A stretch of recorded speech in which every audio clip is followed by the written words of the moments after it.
Hi, welcome to Off Script. I'm Zach Lewis. And I'm Dr. Draper. Today on the show, we are talking about the new documentary Bombshells and Dollies about a Pinup Girl contest in Las Vegas. I'm excited to talk about that. We're going to do a little miniature review of Scoob, the new Warner Brothers animated film, because one of us paid $20 to watch it, and the other one some fool paid $20 to watch it. How dare you? How dare you, sir? It was a fantastic film. We'll talk about that. And we're also going to talk about the Safdie Brothers' Good Time, which is a thriller on Netflix starring Robert Pattinson. It was made in 2017. Before we get to all that, of course, we need to talk about the news. Our first story, New Mutants finally lands a new August release date. Andy, what is New Mutants? And for people who don't know any better, what's going on in that movie? So New Mutants was supposed to be kind of this horror thriller of the X-Men variety. This was supposed to come out in spring of 2018 and has been given several release dates, and they have all inevitably been pushed back. It was supposed to come out this past April, but then, of course, because of the coronavirus, was pushed back, and for some reason has not been sold to a streaming service or put on Disney Plus since they now own it. So it is now has another official release date, which I'll believe it when I see it, of August 28th. It's really something else. Originally, it was filmed in 2017, and it has just been sitting on a shelf. And in the whole 20th Century Fox Disney shakeup, where Disney bought 20th Century, it's not really a shakeup. Disney just bought 20th Century Fox. It got moved around, just like movies like Kristen Stewart's Underwater that came out earlier this year. They acquired it, and it's just kind of been sitting. And it's had posters. It's had multiple poster variants come out. We've had a couple of teasers, and now a full trailer. But now some pushback again, obviously, with coronavirus.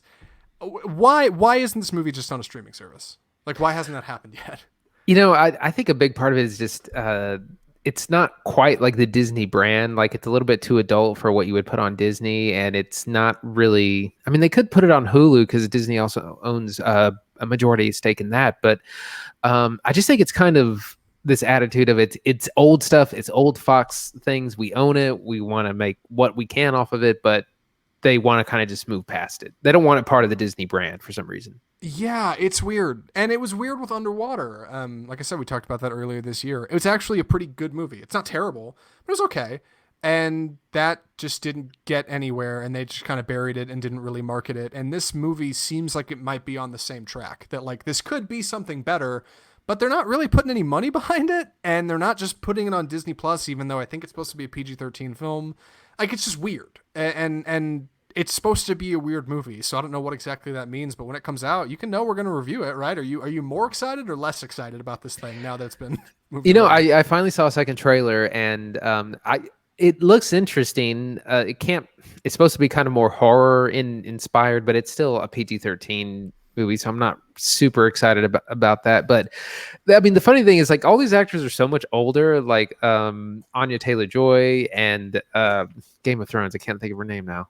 Maisie Williams. Yes, thank you, Maisie Williams. Charlie Heaton from Stranger Things. Yeah. When this was supposed to come out was when Game of Thrones was still popular, and that was quite a long time ago now. So It'll be interesting to see. I do want to see it just because it's had such a storied trek to the cinema.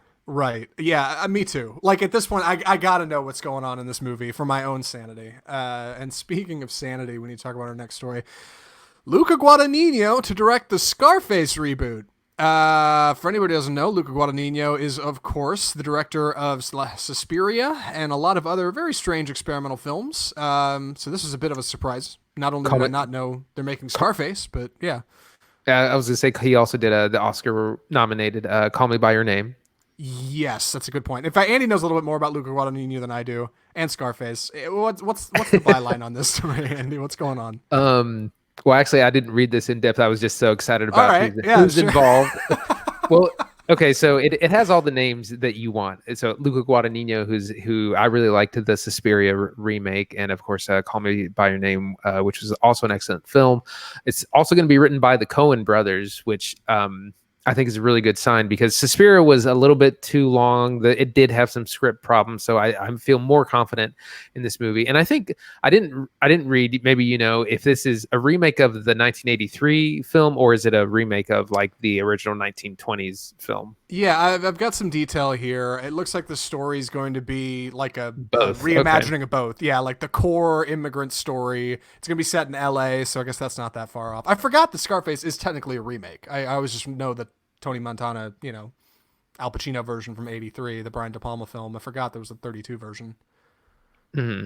Yeah, this is really something else. It's definitely the closest Luca Guadagnino's come to doing some kind of tentpole, right? Typically, I mean, most recently he did Suspiria, which was a remake of a very, very classic horror film of Italian nature.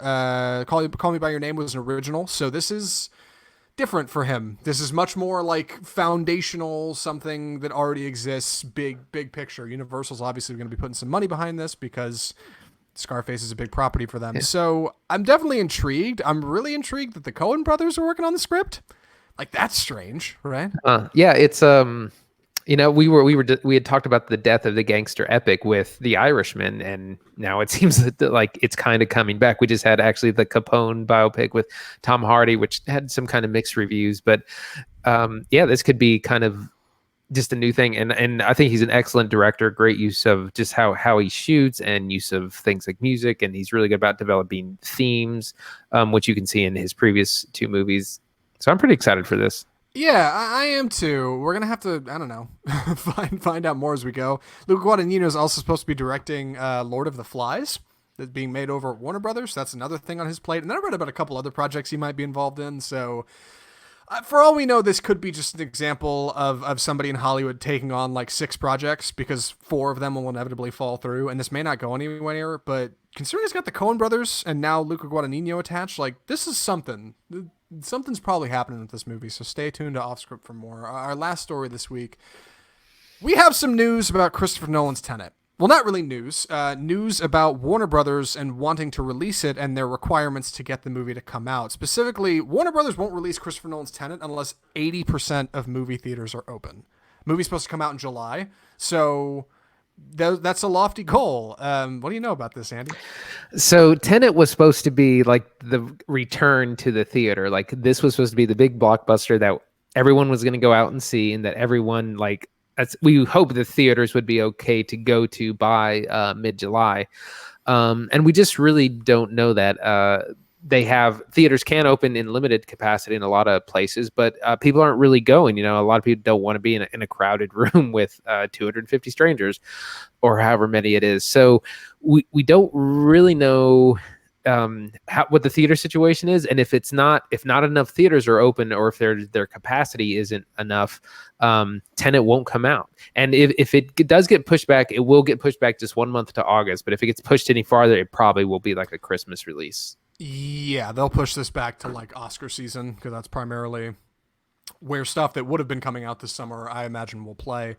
This is definitely a bummer, right? We were talking about just last week, like Tenet may be like the first big action release coming out of the pandemic, and I think people would have been really excited about it. Warner Brothers does not have to do a lot of marketing right now because nobody's going to movies anyway. It seemed like a slam dunk, but only if the timing worked out. And according to this, which comes from, is specified in this article here, solid sources. These are technically rumors. This is not an official announcement by them, but we're assuming journalism happened here because we're a podcast. They would need to have like 3,500 screens open in the United States, and then another 30,000 screens around the rest of the world just to get a solid box office return, because the movie cost $200 million and Christopher Nolan is getting 20% of the first dollar gross. That's a big deal. So they need a lot of theaters open. They need New York and San Francisco open, and also LA, yeah, which are 25% of the market for an opening weekend picture.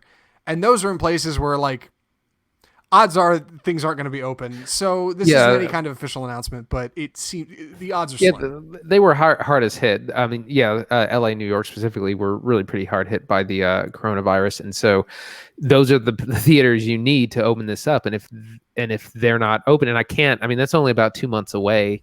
I can't imagine things being like 100% capacity that soon. Yeah, I can't either, which is really a bummer. I'm ready to get back into the movies. Safely, of course. Let me clarify. But man, I'm definitely missing going to the movies. I'm sure you are too, a little bit, right? Yeah, absolutely. Yeah. Speaking of movies, we should probably move on to formal reviews. More news about Christopher Nolan's Tenet when we find it out. Andy and I are just as anxious to know what's going on with that movie as the rest of you, so stay tuned. Andy, you've graciously agreed to take the summary on this first film. Hit us with it, but also give us a little background on how we came onto this, because it's not like you can just find this movie anywhere, right? Yes, that's true. This is a new film from Tricoast Entertainment, who graciously reached out to us and asked us to do a review on this film. This will be available. I think it was actually available on Amazon Prime starting last week to rent. So yeah, it's a video on demand release from Tricoast Entertainment, who we work with sometimes. On occasion, yeah. Yeah. So the film is Bombshells and Dollies. And this is a 2019 documentary about the 2015 Miss Las Vegas or Viva Las Vegas pinup competition. It's an international pinup girl competition which celebrates that kind of pinup music and style, cars, the era, and of course there's a big international pinup competition. So people come from all over the world. There's 12 finalists at this stage. They come from South Africa, South America, Europe, Canada, the United States. And so the documentary covers kind of this ending, everyone preparing for the competition, getting the different stages of it, and you get to know the 12 finalists, and you also just learn about kind of what pinup is and isn't about, and why so many people are into it. And it's a nice little documentary, and I actually really enjoyed it. But Zach, what did you think? I love the premise of this documentary, right? The idea of modern pinup girls all competing in a pinup girl global competition is like, it's like documentary heaven, right? Like, it's interesting, and your characters and subjects are just a little kooky, but they got a lot of heart, and you can really dig into their lifestyle and why they do what they do and why they've totally committed to like being this object of affection for so many people. Pinup girls are what used to be. Like, it's fascinating, and there's stuff in Las Vegas, and like I want to know more, and so the subject immediately draws me in. And I'm a little bummed by the production value, because there's some choices in presentation here that I think bring this down, but it's still really cool, and it's a really great effort, and I'd be anxious to see what these people do next. So let's talk about it. Right. So I really enjoyed it too. And one thing that Mark Kermode always says on his show is that a good documentary should make you interested in something that you may not have any interest in at all. And that's definitely the case for me. I don't know anything about the world of pinup. I'm not interested in it. But this documentary I thought was really fascinating, and really delving into the world, the attitudes, the people involved. And there's actually, to go along with this documentary, they actually have a whole website dedicated to the film, which kind of highlights all the competition winners, which I'm just going to read off a quick list. We have a Victory Violet, Maria Scraba, the Blue-Haired Betty, Little Bit, Brittany Jean, Angie Honeyburst, Ivy Fox, Dixie Delight, Lulu Divine, Hellcath, Ruby Red, and Jane Dean. So these were the 12 contestants. Great names, yes, and like lifestyles to go with them, right? Like, they're not just these like characters on stage. These women are like living vicariously through these ideals, and like I love the setup, like pinup, because there's so much. It's so intriguing just by title. Is it like supposed to be just photography, or is it video? Are they running social media pages and like personas around this? Is it pornographic? What's this contest like? How long has this been going on? Who's going to these things? Who's interested? Like, on its face, it's a very interesting idea, and I was so intrigued by the first like 20 minutes of this movie. My main issue, I think, probably structurally, is that it really tries to cover like all 12 girls, and that's admirable, and I think that's great. But like 12 different women, like in one 74-minute documentary, I think it is. It's not quite feature length. Is a lot. Like, and you don't really get enough time with any of them to really dig in, and that kind of bummed me out. But I do love the idea of the contest and traveling with these women and finding out more about who they are. Yeah, what I really enjoyed is that they do a lot of that while there are a lot of them, I like that they did kind of take time that you get to know the 12 contestants and a couple of other people that weren't contestants but are big names. I'm trying to think just off the top of my like Raquel Perez, she was like the host or the MC of the competition, or someone like Dita Von Teese, Yeah. who's a huge name in pinup. So it was interesting to meet these people, to get to know them, get to know why they are interested in this, how they got into it, and what they kind of do. Because for some of them, it's a whole lifestyle. It is like what they do. Like it's kind of an offshoot of professional modeling. Yeah, and I think that's what's so fascinating about these women, because a lot of them, they say that pinup is what helps them kind of become who the ideal of who they want to be. Not that they want to be these pinup girls per se, but a lot of them explain that they were shy or they were like weird in high school, which like who wasn't, and like this is really a way they found to like direct their passion to something really important to them, which is super cool. And like they go to like USO shows and like take pictures next to old warbirds and with like 80-year-old vets. And that stuff's neat. And they find like rockabilly bars and they listen to music and go bowling. And like that sect of like a lifestyle is really interesting because it's not that popular. But at the same time, like I wanted to know so much more. Like I felt like it could have gone so much more deeper. Talk to the people these girls in relationships with, and maybe a little bit of psychology behind it, and why there's like this chasing of this ideal for what was attractive back then. And there is a lot of that. There's a lot of archival footage and wartime stuff and USO stuff, and all that's super neat. I don't know. It didn't quite come together in the way it did for you, and I want to know more about that. Why do you feel like it? Yeah. Well, before I say that, I was going to say it does try to cover a lot. But in addition to the 12 contestants, it tries to cover a little bit about kind of pinup fashion, rockabilly music. The cars are big, so it kind of does kind of spread itself a little bit too thin. I think it was interesting to learn about this competition and how different it is from something like the Miss America pageant.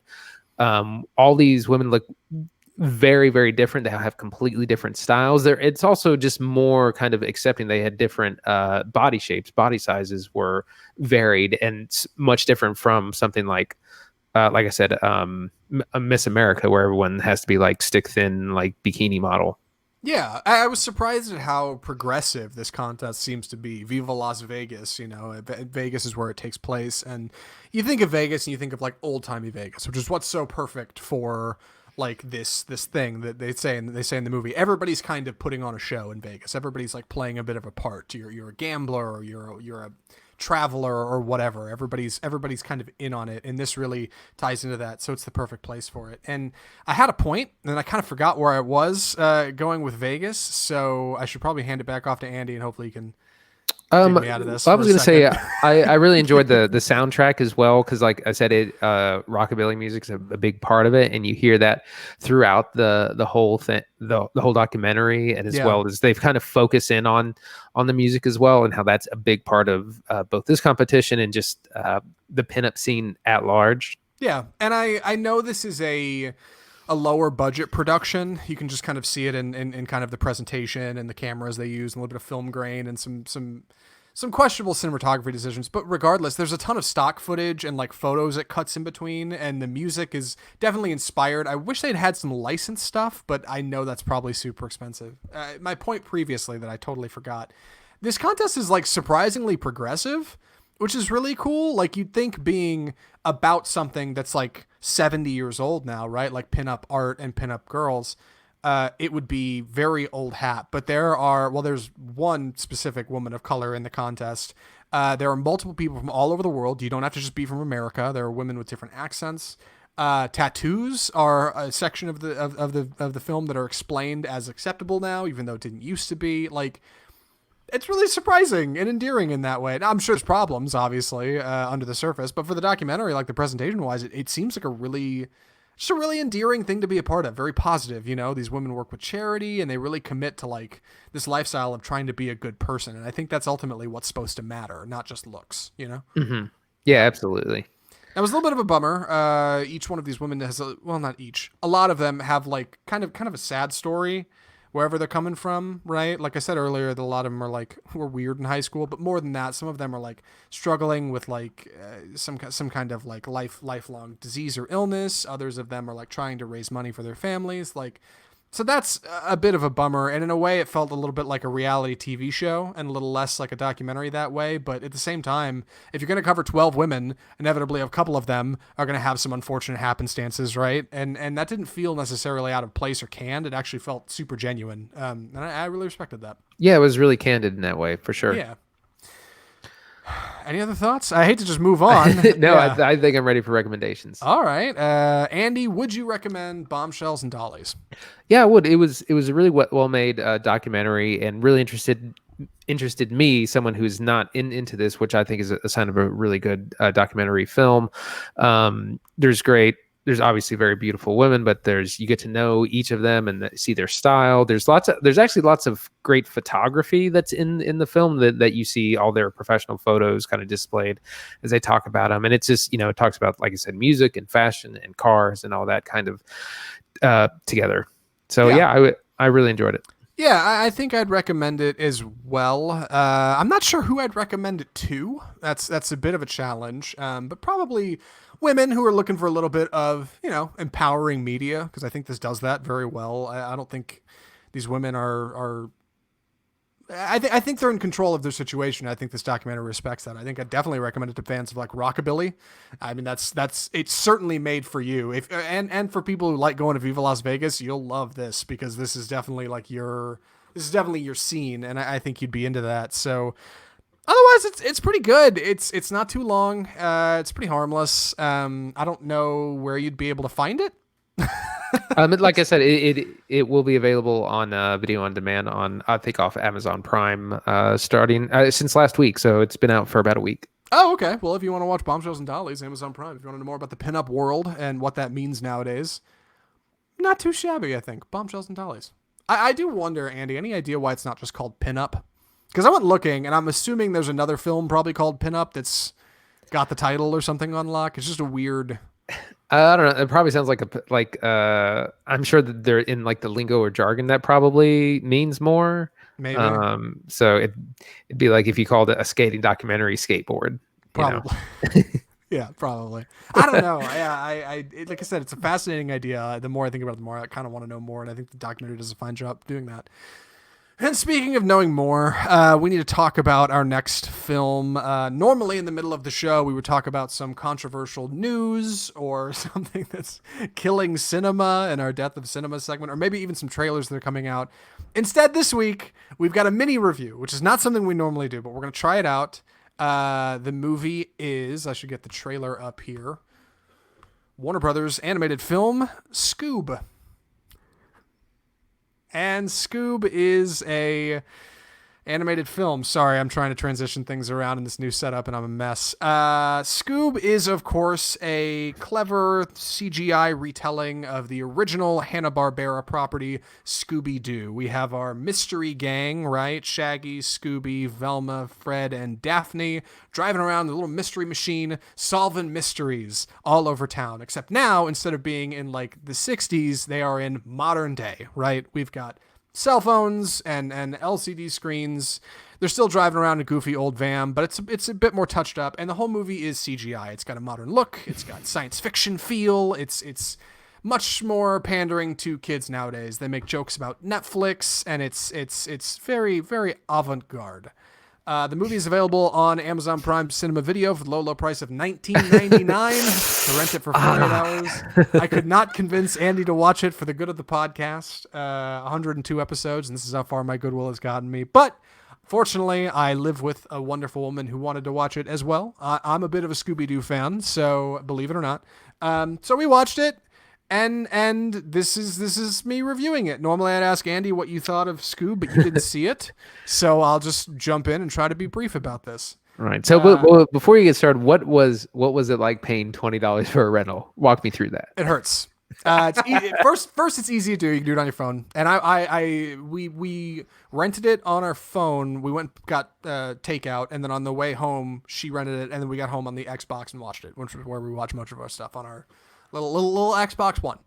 And that was fine. Runs in HD, runs great, does not lag or get stuck. So if you're paying $20 for an experience, it's gonna work. I hope they're on.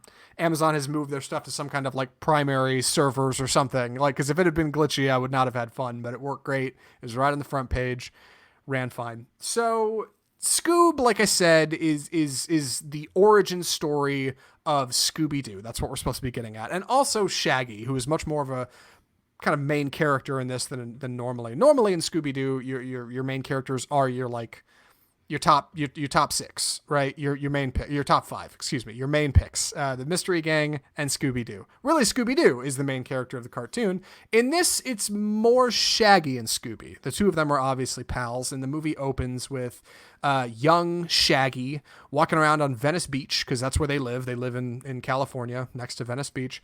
And through a couple of odd happenstances, lonely Shaggy, this kid who has no friends, stumbles onto this little puppy named Scooby-Doo, and you can see it in the trailer. They have this fun run-in, and then they meet the rest of the Mystery Gang later that evening because it happens to be Halloween. And because it's Halloween, they happen to stumble onto a spooky house, and there's a spooky ghost who's not really a ghost, and they very quickly are able to solve this little scam. Some dude was running in his house that doesn't really make any sense. None of these meddling kids are back. Yes, yeah, you get the meddling kids line in like the first 20 minutes, and then you get a montage that is a recreation of the original Scooby-Doo Where Are You intro, just in CGI with some new stuff, and then you get a new music track and everything. It's just a remake of the old music track, but this time a girl sings it. Yep. And then you get like high school Mystery Gang, and what's weird is this movie makes a lot of just kind of overt like plot skips. It doesn't spend a lot of time thinking about where our characters are, what they're doing. It just, hey, there's this guy who's running a scam out of a house just cause, and he solved, like they solved the mystery, and now they put a guy away. They better start a business, Mystery Incorporated. Does not spend a lot of time thinking about how our characters are getting from A to B or why things are happening. Motivations are just kind of not really important in this movie.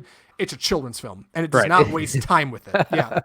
I was going to ask, so as it's obviously aimed at younger audiences. Yes. So what's there? What works for like kids and families? Right. What's going on? So first off, there's the sense of humor, right? It's much more modern. You'll see in the trailer, there's spaceships flying around and a superhero, the Blue Falcon, who are Shaggy and Scooby are palling around with for most of this movie, while the rest of the mystery team is kind of hot on their trail. There's lots of humor about Netflix and smartphones and Spotify.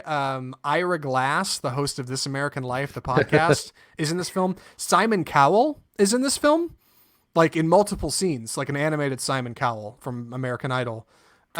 Lots of like overt pop culture. There's an IKEA joke.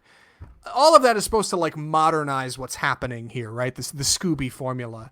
And I think that's supposed to be good for kids. And Scooby and Shaggy are supposed to be goofy, but ultimately, like, I don't think there's a whole lot of like physical comedy that works. Whereas in the old one, that was mostly the gag, a lot of goofy sound effects and you know, that's pretty much what was happening for kids. This isn't really aimed that way. I don't know if little kids would love it, but as far as the plot's concerned, that's probably who would be into it. Well, I was just going to mention, just reading through this pretty incredible voice cast. You have Will Forte, Mark Wahlberg, Jason Isaacs, Gina Rodriguez, Zac Efron, Amanda Seyfried, Ken Jeong, Tracy Morgan. I mean, it's just, like, it goes on and on. Simon Cowell, Simon Cowell, yeah. And this voice cast plays a variety of Hanna-Barbera characters. That's something interesting that's happening in this movie. It's not just about the Scooby Gang, because Blue Falcon is actually the superhero sidekick to a dog named I forget, but he's a Hanna-Barbera character of like a separate show and property. There's another character in this from another separate Hanna-Barbera property. I won't get into it because he's a bit of a cameo.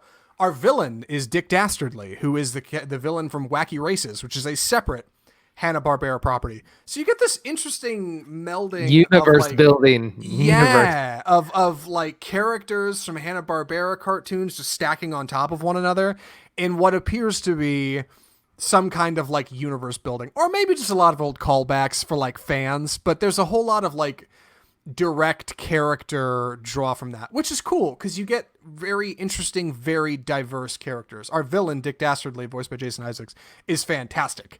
He's probably my favorite animated film villain I've seen in the last year. He's awesome, and he doesn't get enough screen time, but he's got interesting motivations. And like that stuff is cool. The adult stuff is cool. If you were a fan of like the Hanna-Barbera cartoon back in the day, you'll probably be into what's happening here.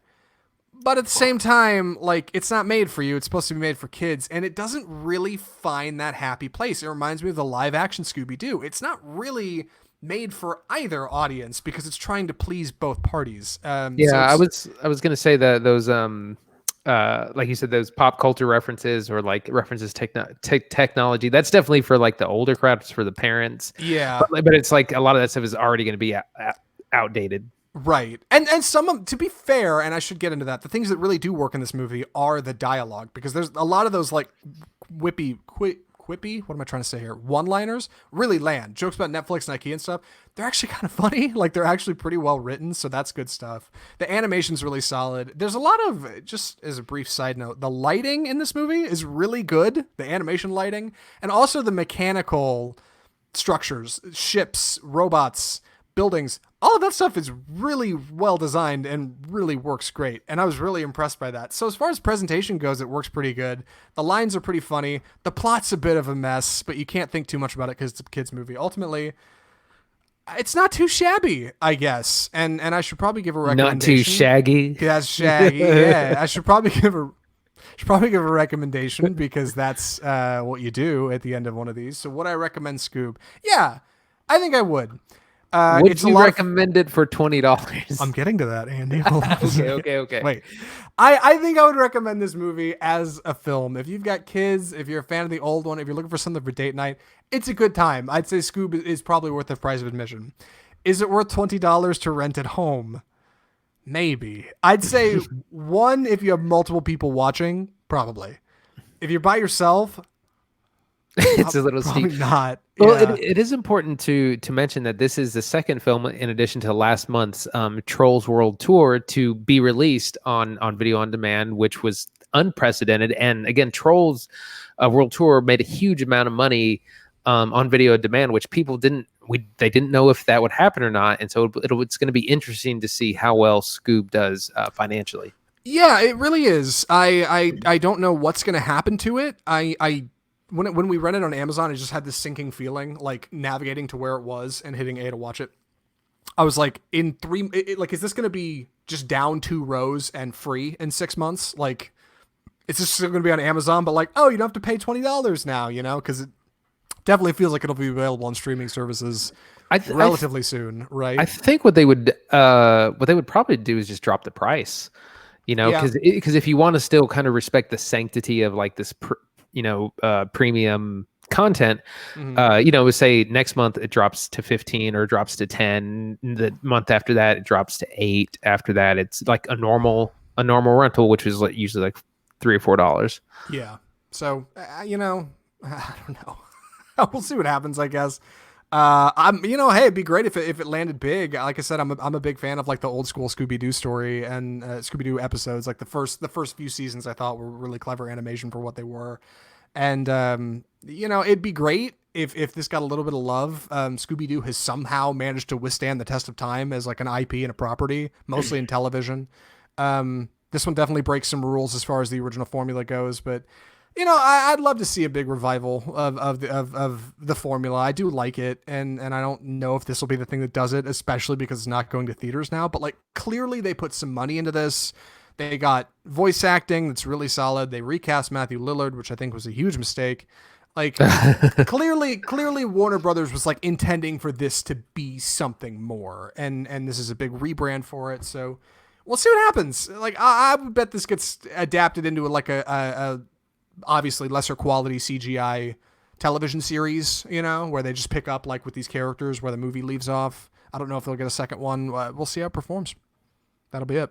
All right. And with that, we should move on to our last film of the episode. I'm going to be taking the summary on this one as well, but I'm not going to talk as much because, my God, I just ran a marathon with that. So sorry about that review. The movie is 2017's Safdie Brothers thriller, Good Time. And I should switch over so we can see what's happening in the trailer for this movie. So, Good Time is the story of Robert Pattinson's Nicholas, a young up-and-coming criminal, I guess, in New York City who's living and getting by with his mentally disabled brother. This is a very important part of the film. They are on their own. They've struck out away from their parents, who are not present in the film. They have a grandmother they were living with. Now they live alone, and they are not getting by. So in order to survive, essentially, and have enough money to live and pay rent, rather than get respectable jobs, Robert Pattinson decides he's going to rob a bank with his brother. The two of them rob a bank, and they get caught. Or one of them gets caught. The brother is caught and taken to Rykers Island. And knowing that Rykers Island is not a place for his mentally challenged brother, Robert Pattinson decides he has one night to get 10 grand to pay a bailiff or a bond place to bail him out. So having no prospects and no real good way to do this, he goes on what is essentially a crazy wild night that we follow, where he's trying to get enough money to get his brother out of prison. It is a very tense thriller. It is claustrophobic at times. It is bathed in neon and has this wonderful synth soundtrack that's fascinating, and it is a fantastic precursor, in my humble opinion, to 2019's Uncut Gems. Andy, what did you think of Good Time? So I was really into this, and if you've seen any other Safdie Brothers film, especially Uncut Gems, you know that they're really great at conveying stress and anxiety. I had some of that anxiety that I watched in Uncut Gems also come up in this, where there's so much going on, and there's just stressful situation after stressful situation. And I really enjoyed it. It starts off like with the bank heist, which reminded me of like the Dark Knight bank heist, which is one of the great openings of all time. And this is like the opposite of that, where you have a bank heist, but everything goes wrong in the middle of it. And then the credits start rolling. But like the meat of the film is him trying to get his brother out of prison. But in addition to just the stress, you have the lights and the soundtrack that the Safdie Brothers are known for. This is something that I really wish I had the chance to see on the big screen. I could tell it would be a much different experience, kind of being enveloped in like lights and sound of it all. Yeah. While I'm thinking about it, before we get too far away from it, on occasion, Texas Theater here in Dallas does like retro screenings. If they ever throw on Good Time, you and I should go see it, because I would totally go see this in the theater. Yeah. Yes, this movie is claustrophobic, like I said, and I think that's so much in part to the way it's shot. Similar to Uncut Gems, Safdie Brothers shot this film almost documentary style. The camera is always in people's faces. It is very close. There are very few establishing shots, and it is so close to people's faces, often they're slipping in and out of focus. Like, it's constantly close up, and the camera's just on people's faces, and it's hard to get away, and like you just feel so sucked into what's happening, and you're just locked on people's eye lines, and you're just looking at their like every emotion, and it's so well directed in that way, but also acted. This might be Robert Pattinson's best performance ever. It's so good. You might disagree. I don't know if you disagree. I can't tell by your stoic expression over there, but like, oh my God, he's so tight in this movie. Every line is so well directed. So it's funny because I was listening to a couple of other reviews of this, and one of the comments was that people saw this and they were like, "Oh, Pattinson, he's so great, he's incredible, he's all this." And the argument was he's been doing this for a while. You just haven't noticed, you know, like he's been out of the Harry Potter, Twilight series for a while, and he's been doing great kind of indie work. Yeah, it's true. Everybody remembers when he was doing Twilight, and then he did like Water for Elephants, which nobody went and saw. And it was like, oh, what's that thing Edward Cullen's doing? And now I look at a movie like Good Time and I think, God, I don't know how I would feel going back and looking at like Twilight, just because it's like maybe that's a sign of a good actor, right? It's like night and day. Like, he is a different person now. And this movie is such a great example of his performance. Like, he plays this character, Nicholas, who is trying to do the right thing for his brother, right? He knows his brother is he scared. Well, yeah, right. Yeah. Like that moral gray area is a really important part of the theme, but to get to that in a second, he's trying to do what he thinks is the right thing for his brother, right? Like, his brother is going to be in jail, and he's going to be scared, and he's got to get him out of this place, and he's willing to do anything to get him there. But he also doesn't seem to understand he's the reason his brother is in prison. He is the reason all of these bad things are happening. And just like Uncut Gems, we have a hero who is in no way a good person.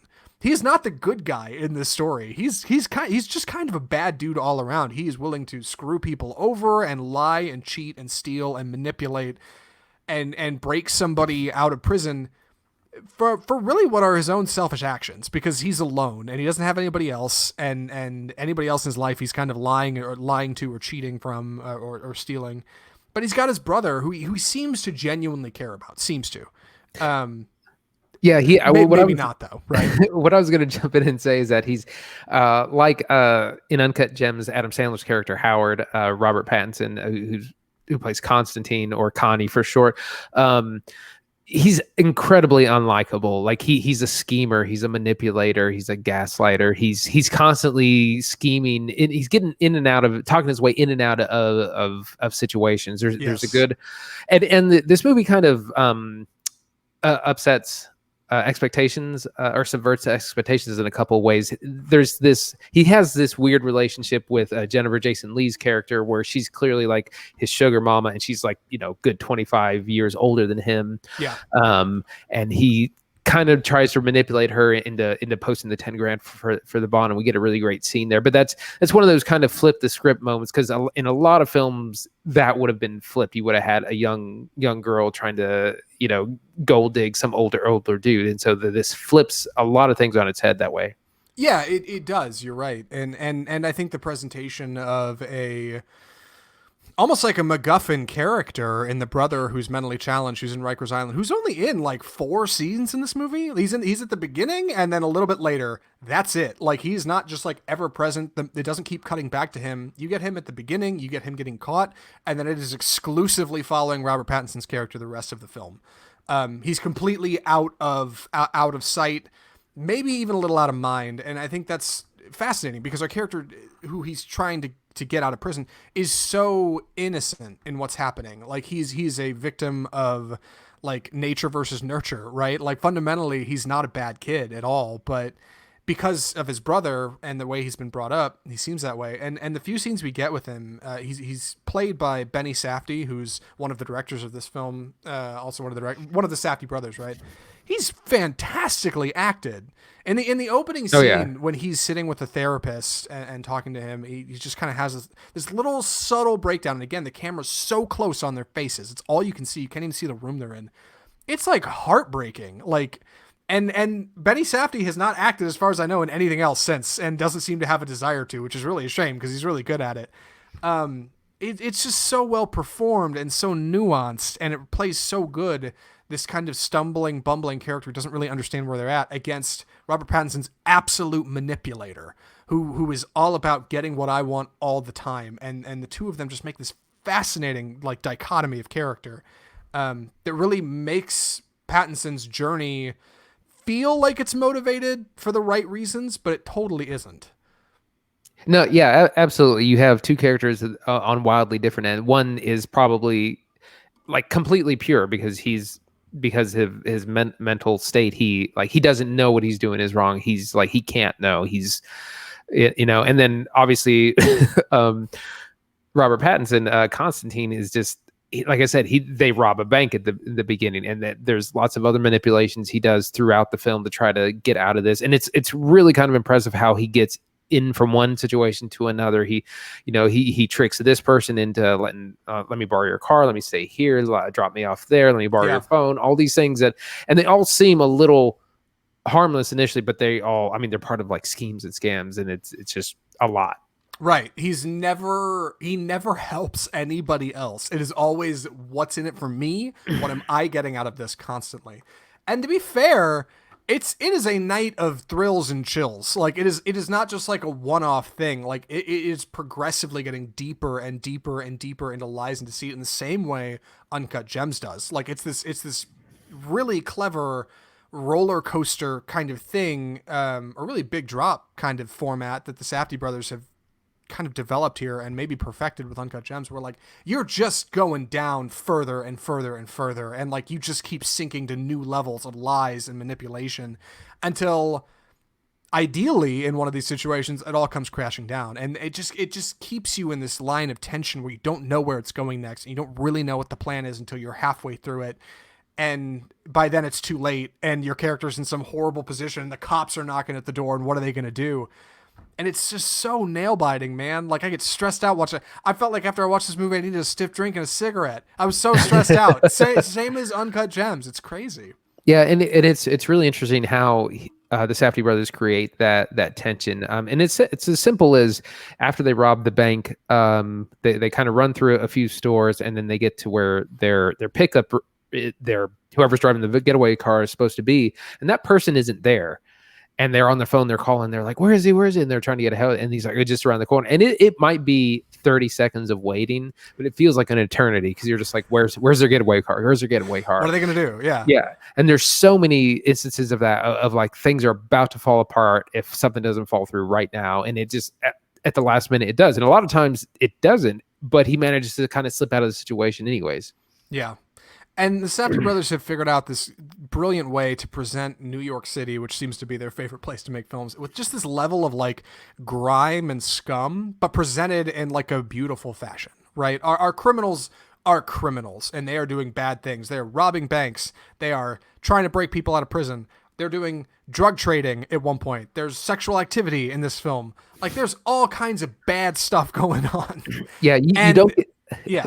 Sorry, I was gonna say you don't get the romanticized New York. You don't get Times Square. You don't get the yes, the Statue of Liberty or Central Park or any of those like tourist things. Everything looks like it's covered in this layer of grime and dust and age, from like the bail bond joint to like this house he's holed up at one point, to towards the end of the film, an amusement park at night where they're hiding out, and everything is bathed in this beautiful neon light. I mean, not like Blade Runner 2049 neon, but definitely similar color palettes, where like in scenes where it would make no sense for things to have like a strange lighting color, it is. The bail bond place has this like purple LED bar going behind the guy, the bailiff guy, who just illuminates the whole place in this like purple glow. And at one point, Robert Pattinson is at this amusement park at the end of the film, and everything has these bright greens and reds and like these beautiful clashes of color that are just so striking visually. It's really incredible work. It's similar to Uncut Gems. Yeah, again, back to the visuals of the use of color and sound, especially when they get into this amusement park, it's a really good excuse to kind of really use that to a lot. But we see it throughout the rest of the film. And like I said, it's something that would really benefit from a theatrical viewing. Yeah, big time. And also sound. We didn't talk a whole lot about that. The score, similar to Uncut Gems, is electronic, a lot of synthesizers. And it's just kind of pulsing and pounding. Most scenes, it's just kind of rolling under what's happening with just a steady beat, just to keep things moving a little bit and keep that tension on. But when somebody's got to run from the cops or there's some kind of fight or something, it really kicks in and gets going, especially at the end of the film. And then somehow, very poignantly, the film ends with a lyrical acoustic track. Very different, but a very sharp turn for what turns out to be a pretty sharp ending. Just very, very well composed, very well structured, very well thought out, very planned, very, very well directed. Yeah, that reminded me that so there was like some themes in here, but one thing that really sticks out to me is I think there's a little bit of a commentary on race here, because so Constantine is played by Robert Pattinson, is white, and he gets away with so much, and he outwits the cops so much simply because he's white. And there are a couple of black people in the film as well, and they get mistaken for criminals several times, even though they're not. Dude. They just get played. Yes. You know, and so it's a very it's a subtle kind of nod, or not, it's a subtle reminder of that, I guess. Yeah. And also I think there's a commentary, like you said, on flipping the script between men and women, but also just like toxic masculinity in general. Like, Robert Pattinson takes advantage of a number of people using gender. Most of the characters in this film are men, especially the ones doing bad things. And also the cops are all dudes. There are very few women in this film. And when they are there, they're probably getting taken advantage of. Uncut Gems had a similar kind of byline running under it. It's really something. And this is the second time I've seen this film. I had watched it a few months back, just because I was bored and it was on Amazon. And even now, I'm not really sure what exactly it all means, but like it's a movie that I think demands a second screening, maybe a third Yeah, in my case. absolutely. Yeah, it's a really cool picture. I'm so impressed by the Safdie brothers, right? Like, because Uncut Gems, I think, was the first film you'd seen by them, right? Yeah, Okay, so absolutely. I saw this before Uncut Gems. You're seeing this after. What do you think of these two in relation to one another? I think Uncut Gems is a little bit more focused. I think it has kind of a deeper character study than this film is. And also, part of this film, while he talks his way out in and out of situations, got a little bit unbelievable. Whereas I think Uncut Gems is really grounded. But they both have that real like gritty New York feel. That's it's not it's not the glitz and glamour. It's it's the subway. It's the cabs. It's the train yard. It's like the when they're in the jewelry district in Uncut Gems, which they had to really work hard to get in there and be able to film in that world. But they do such a great job of bringing you in to like the real New York. Yeah, like if Michael Bay is an auteur filmmaker for making big explosions, right? The Safdie brothers are auteurs for making like scumbags in New York. Yeah. And it works. It totally works. Like both of these films feel so original. It doesn't feel like I've seen anything like this before. They're really doing something cool, and like they've got like a vision of an ideal kind of film world they seem to be building here. It's just so inviting in the worst way, because both of these movies stress me out so bad, man. But you're right, Uncut Gems even more so. If there is anything negative to say about Good Time, it's that it does suffer from some significant pacing issues in the middle. Right around the second act, it really slows down and picks back up by Act 3, but it really hits the brakes in a weird way. But it's just such an interesting picture, and coming from two directors who had, for most of us at this point, been unheard of in 2017, it's easy to see why Uncut Gems got produced and went to theaters, and like whatever they're going to be doing next is bigger. These guys are growing and changing in the best way. So yeah. Mm-hmm. And with that, we should probably move on to reviews, I guess, or recommendations, I should say. Yeah, Any other thoughts, Andy? I'm ready. Andy, would you recommend Good Time? Yeah, I absolutely would. Again, it's just like Uncut Gems. It's a huge stress-inducing, anxiety-inducing type of film, but in a very good way. It shows the director's ability to create tension. And we get another kind of fascinating character study of a very unlikable protagonist. Great soundtrack, great visuals. It is really violent. There's some hard R stuff in there, so avoid it if that's not your thing, but definitely recommend it. Yeah, I think I'd recommend it as well. It's smart in the best way. Like it's just, I say it's stressful, and it is, and you got to know a little bit where you're getting into. But I think if you've heard this review and you're interested, you should probably go check it out. It's definitely a hard R. It's very similar to Uncut Gems, so if you like that in tone, I think you'll like this. I wouldn't recommend it to my parents, or at least my mom. Maybe I don't think my dad would like it either. So it's tough, but man, it's such a smart movie. And if you liked what was happening in Uncut Gems, I think you'll really like this. If you're looking for a good Robert Pattinson, this is maybe his best to date. It is very good movie. I like this movie a lot. And with that, we should wrap the show. Andy, what are we watching next week? We got a couple of things. So, and this is just placeholder, but Trumbo is going to be on Netflix. That's not set in stone, but not a placeholder now. There's a lower third and everything. You can see it. And Rocket Man on Amazon Prime, which we had wanted to watch a couple of years ago when it came out. This is the Elton John biopic starring Taron Egerton. Yes. And also wanted to make sure to mention that HBO Max launches next week. Next Wednesday, May 27th.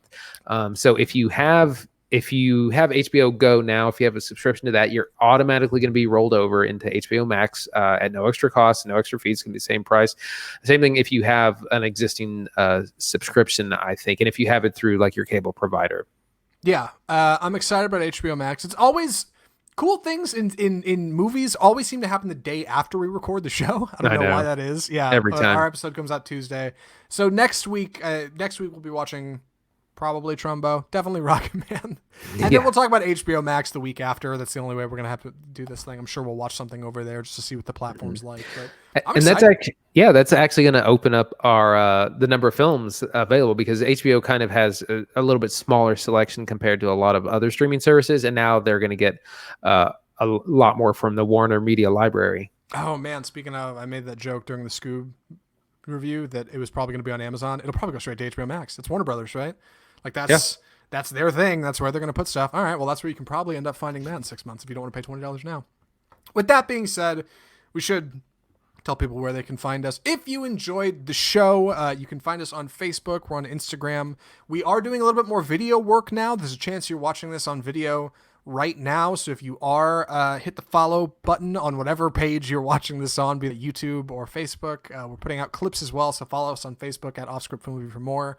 We're doing a little bit on Twitter, getting around over there. So you can check us out there. But if you want to help the show, if you want to contribute to what we're doing, the biggest thing you can do is tell your friends, share the show where you can, and just subscribe. Subscribe to the show to get new episodes every single Tuesday right to your phone, or maybe check out a live stream. We're kind of doing that more too. Check us out on our website, offscriptfilmreview.com, and you can email us your comments, personal reviews, recommendations for things we should watch, suggestions or questions about reviews we've already done at offscriptfilmreview.